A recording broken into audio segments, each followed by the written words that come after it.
So here is the applet, the virtual cylinder that is from CMP. So there's a couple different places that you can use this throughout their unit. I decided that specifically when they were talking about estimating volume of cylinders, that this would be a good introduction to that. There's two different ways that they are going through measuring and estimating the volume.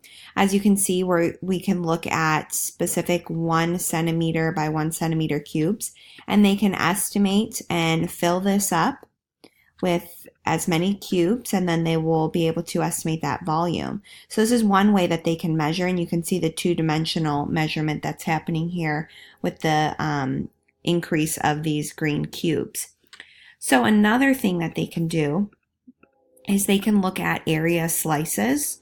So they can kind of estimate an area of a slice and place it on this cylinder. So they can add a couple of those and see what this is close to. Now, what they'll notice, which is pretty neat, when they fill this in, it shows you that your area, so it's a little bit larger than the area that's given. But that's okay. They can, stick with this area, or they can adjust it and realize, okay, so I have 4 of these at 30. So I'm about 120, but I overestimated. So maybe I want to estimate about 115. And then it goes through and discusses how that's a good estimation.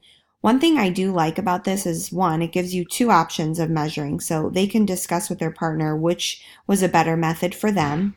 Another thing is that looking at the circular area, they're seeing the relationship between the base of the cylinder and how that area reflects and helps with the volume.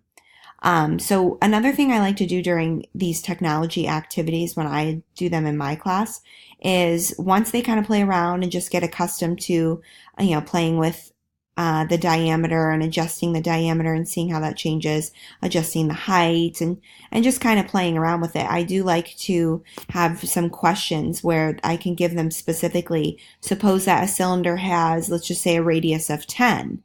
Well, they need to think here, I gave them the diameter. So radius of 10, or I'm sorry, yeah, I said radius of 10, but I gave them the diameter, so then they know that they would need to, well, I guess that wasn't a good example. We would say maybe a radius of 5, so then a diameter of 10, and then maybe a height of, let's just say, 5.